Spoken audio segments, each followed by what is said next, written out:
السلام عليكم ورحمة الله وبركاته. معاكم حسام زين في كرة مع حس. يا رب تكونوا جميعا بألف خير. معايا حلقة مهمة جدا يا جماعة بعنوان عاجل كارثة في الأهلي، مفاجأة سارة في الزمالك، فرمان أحمد سليمان، عواد عايز حقه، كهربا يا الدفع يا الحبس. طب يلا بينا على تفاصيل الحلقة. يلا بينا. يلا بينا. ما تنسوش يا جماعة، مهم جدا لو تكرمتوا لايك وشير واشتراك في القناة وتفعيل زر الجرس على الكل علشان يوصلكم كل ما هو جديد. ابتدي معاكم كده باخبار نادي الزمالك. يعني نادي الزمالك واخد اجازه من التدريبات النهارده على ان يعود الى التدريبات غدا بمشيئه الله. من الاخبار الجيده جدا يعني عوده احمد سيد زيزو للتدريبات ومصطفى الزناري، وايضا خبر جيد محمود حمدي الونش احتمال نشوفه في مباراه المصري القادمه حتى لو على سبيل جزء من المباراه علشان يستعيد رونقه ومستواه مرة أخرى. وطبعا عارفين أهميته في خط الدفاع، من أقوى المدافعين داخل مصر. أيضا يا جماعة يعني محمد حمدي لاعب نادي الزمالك وأيضا أحمد حمدي بيجروا استكمال العلاج التأهيلي ليهم، يعني علشان يشاركوا في المباريات القادمة لنادي الزمالك. يعني أحمد حمدي أنهى برنامجه العلاجي في الإمارات وعاد للتدريبات، وان شاء الله هيشارك في التدريبات الجماعيه الفتره المقبله. ايضا يا جماعه نادي الزمالك بالامس ارسل خطابا لاتحاد الكوره ليتحمل نفقه علاج محمد شحاته لاعب نادي الزمالك اللي اصيب في مباريات المنتخب مع كاف فيردي بعد الدقيقه الثالثه. وطبعا في الحقيقه هو نادي الزمالك مش محتاج ان هو يرسل خطاب لاتحاد الكوره، لان ده في لوائح ودستور اتحاد الكرة المصري ان اي لاعب يصاب وهو مع المنتخب يتم علاجه مباشرة على نفقة اتحاد الكرة.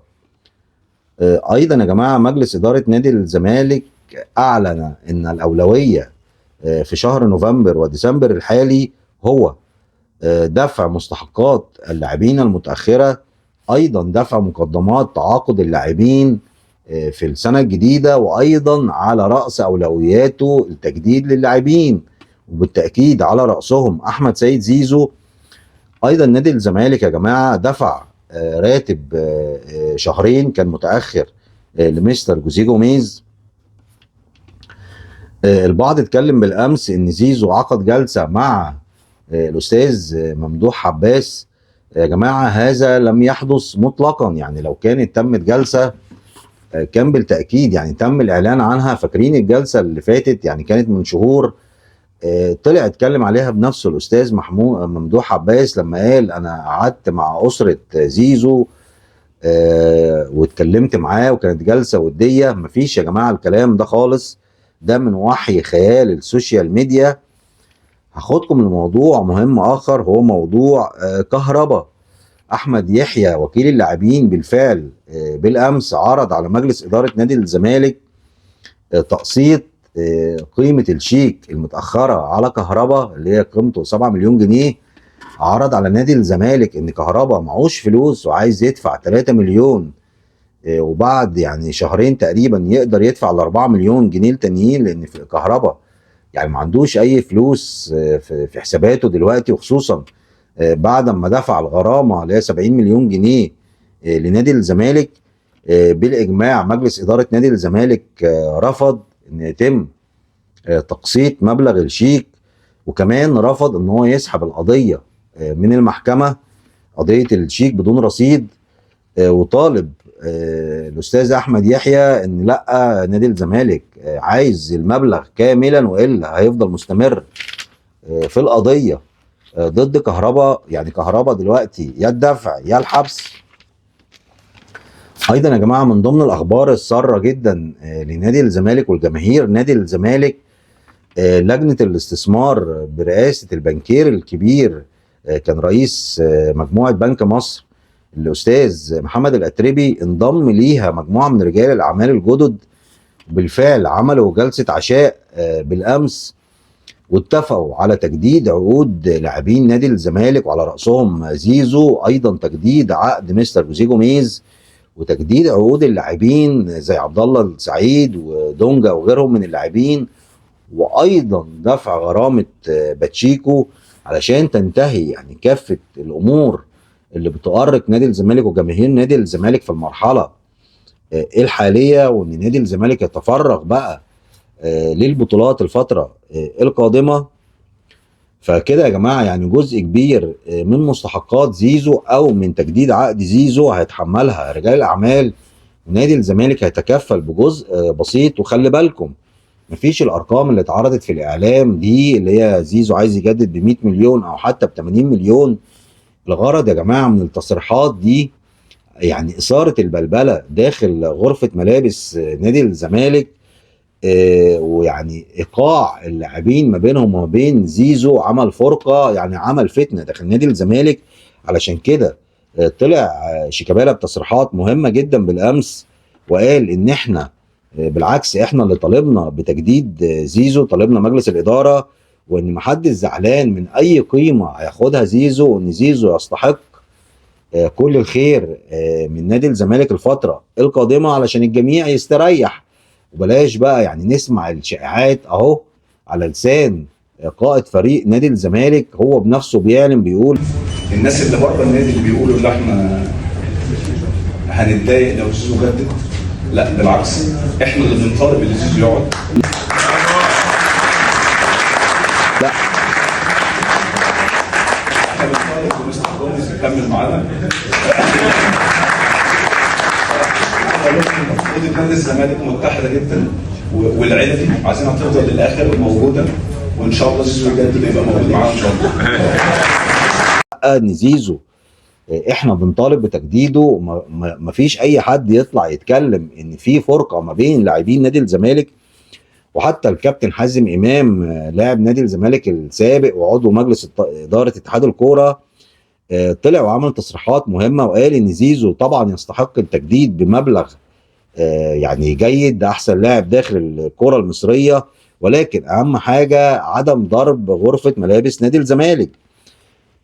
ايضا يا جماعه بعد عدم مشاركه عواد بالامس، يعني فضيحه عدم مشاركه الكابتن محمد عواد حارس الاساسي لنادي الزمالك بالامس في مباراه منتخب مصر مع بوتسوانا اللي اشارك فيها بصفه اساسيه الكابتن حسام حسن مصطفى شوبير، رغم ان هو يعني الحارس البديل للنادي الاهلي ولم يشارك في الفتره الماضيه، وان عواد هو الاكفأ والاجهز في المرحله الحاليه حارس الاساسي لنادي الزمالك في بطوله السوبر الافريقي وطول المباريات القادمه، وزاد عن مرماه داخل نادي الزمالك بصوره جيده جدا.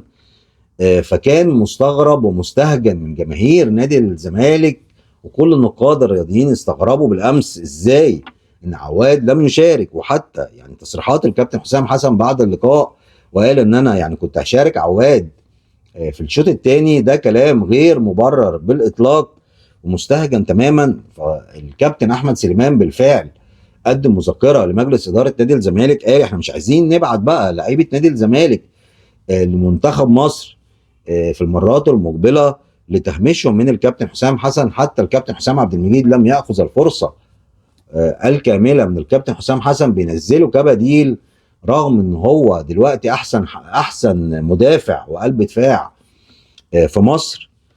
فده كان مستهجن، وعلى مجلس اداره نادي الزمالك في الحقيقه ان هو يدافع عن لاعبيه. يعني مش معقوله يا جماعه يبقى نادي الزمالك بيسرع بارسال لاعيبته لمنتخب مصر ولم تحدث اي حاله تهرب من لاعبي نادي الزمالك ولا من اداره نادي الزمالك تجاه المنتخب القومي. نادي الزمالك نادي الكرامه والمبادئ نادي الوطنيه، ويبقى هو ده رد الجميل ان انا استبعد لعيبتي، ان انا اهمش لعيبه نادي الزمالك. في الحقيقه الكابتن حسام حسن بيجامل النادي الاهلي وبيجامل احمد شوبير والد مصطفى شوبير، ده واضح جليا للجميع بالامس. اخدكم بقى كمان الاخبار داخل النادي الاهلي وفضايح بالجمله داخل النادي الاهلي، وهي فضيحه اشرف داري. النادي الاهلي دفع لنادي 2 مليون دولار، وايضا هيدفع للاعب 3 مليون دولار مقابل تعاقده مع اللاعب 4 سنوات قادمه. النادي الاهلي فتح تحقيق بالطبع، طبعا هيبقى تحقيق سري لمعرفه ايه الاسباب اللي ادت للتعاقد مع اللاعب دون الكشف عليه بصوره جيده، ومعرفه تاريخه السابق من الاصابات، لان بالطبع طلعت انباء كتيره جدا ان دي اصابات مزمنه لاشرف داري. ازاي النادي الاهلي يتعاقد معاه بالمبالغ الكبيره دي وياخد كمان مكان اجنبي وهو عنده اصابات مزمنه؟ ايضا فضيحه بيرسي تاو، النادي الاهلي عارض عليه 450 الف دولار علشان يمشي في شهر يناير القادم، واللاعب ووكيلته سيفانا فالا اكدوا ان هم لازم يحصلوا على عقده بالكامل اذا كان النادي الاهلي ينتوي انهاء عقده في شهر يناير القادم. يعني بيرسي تاو عايز 750 الف دولار من النادي الاهلي. في الحقيقه كمان يا جماعه، يعني نادي او الاعلام المصري فالح بس يطلع يتكلم عن فسخ عقد سامسون اكينولا، يقعد يتكلم عن فضايح في نادي الزمالك. هل الاعلام المصري يجرؤ ان هو يتكلم عن اي حاجه تخص النادي الاهلي او مشاكل داخل النادي الاهلي؟ ايضا يا جماعه من ضمن الاخبار المثيره جدا وهي ان عمر الساعي، فاكرين عمر الساعي اللي النادي الاهلي اخده من النادي الاسماعيلي ودفع اكبر قيمه لعقد لاعب محلي 50 مليون جنيه مصري، لم يشارك في اي مباراه حتى الان مع النادي الاهلي. واللاعب يعني كان لاعب بارز في خط النص ولاعب قوي جدا جدا ولاعب واعد وينتظر مستقبل كبير، تم تهميشه تماما لان النادي الاهلي عنده وفره من اللاعبين. عمر الساعي يا جماعه النادي الاهلي جابه فقط لعدم تقويه نادي الزمالك لصفوفه، يعني عندما في نادي الزمالك وحرب تكسير عظام، وهو كان على العلم تماما ان هو لم يشركه لان عنده وفره من اللاعبين في ظل وجود مروان حمدي، مروان عطيه عفوا، اكرم توفيق، امام عاشور وغيره من اللاعبين الاكفاء اللي بيعتمد عليهم النادي الاهلي. فبالتالي اللاعب قدم طلب للنادي الاهلي، قال ان انا عايز اتنازل عن مستحقاتي، انا عايز العب، سيبوني اروح لاي نادي العب، لان انا كده يعني مستوايا في النازل وبتراجع يعني تماما في الاداء، يعني مش هقدر التحق باي ولا منتخب اول ولا منتخب اولمبي طالما انا ما بشاركش معاكم. طب انتوا تعاقدتوا معايا ليه؟ دي من ضمن يعني فضايح النادي الاهلي. وطبعا برضو محدش هيطلع يتكلم في الاعلام. ايضا يا جماعه رئيس نادي النصر الليبي لما كان الزمالك بيلعب مباراه وديه مع النادي النصر اتفق مع الكابتن احمد سليمان على استعاره مهاجم نادي الزمالك الشاب حسام اشرف لنادي النصر الليبي.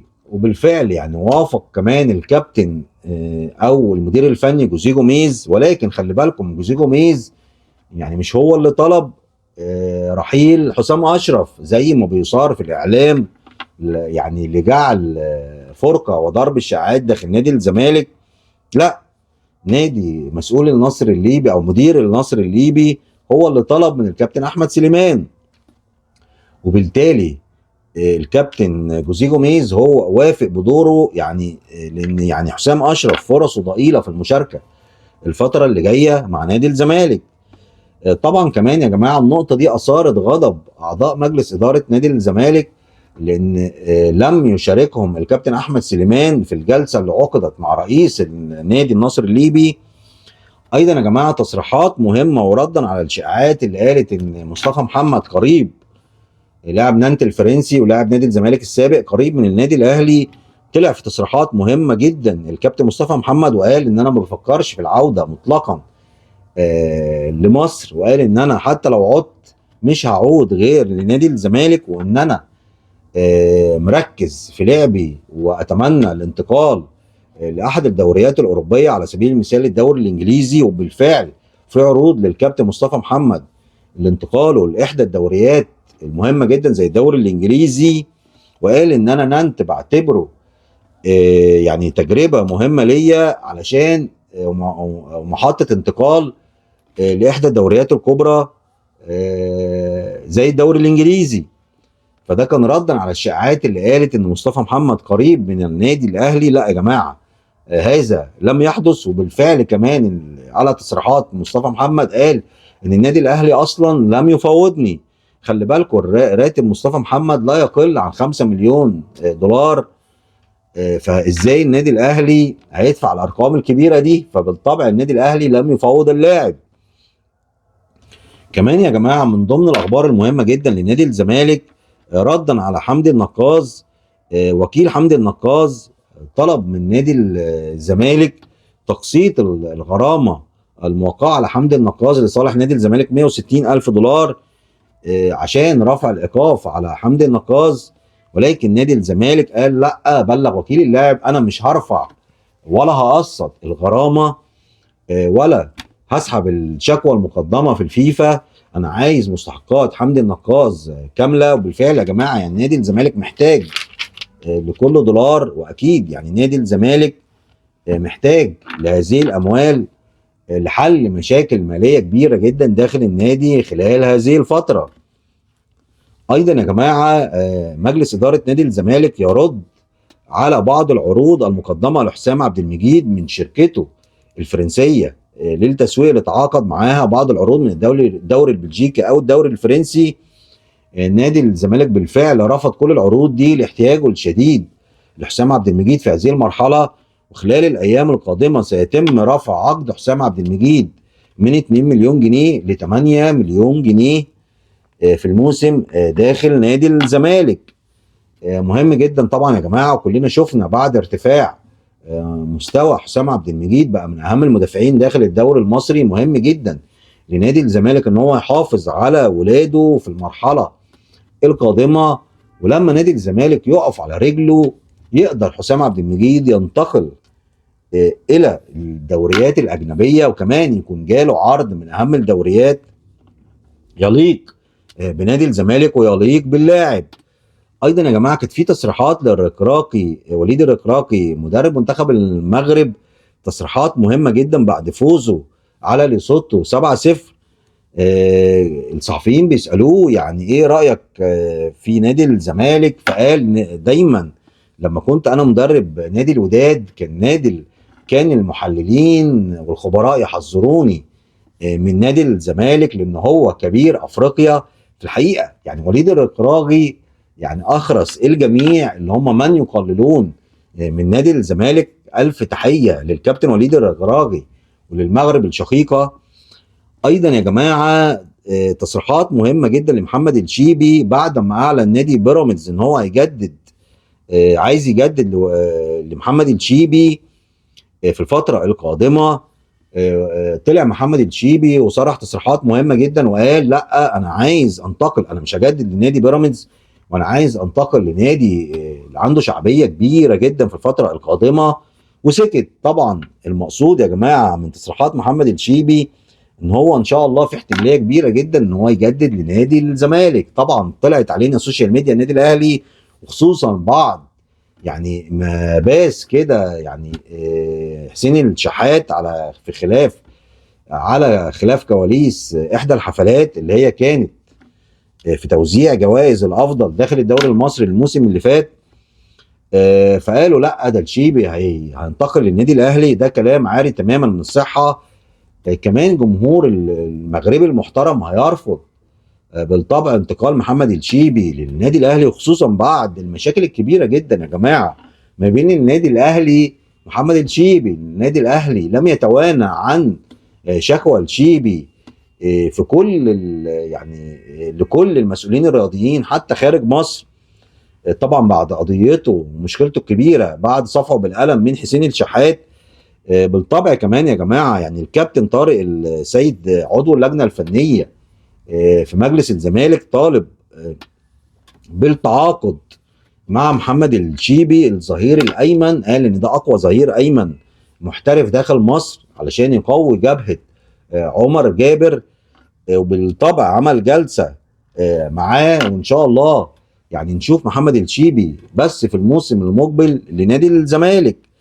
يا رب تكون اخبارنا النهارده يعني لاقت استحسان حضراتكم. ما تنسوش يا جماعه لايك وشير واشتراك في القناه. تحياتي لكم والسلام عليكم ورحمه الله وبركاته.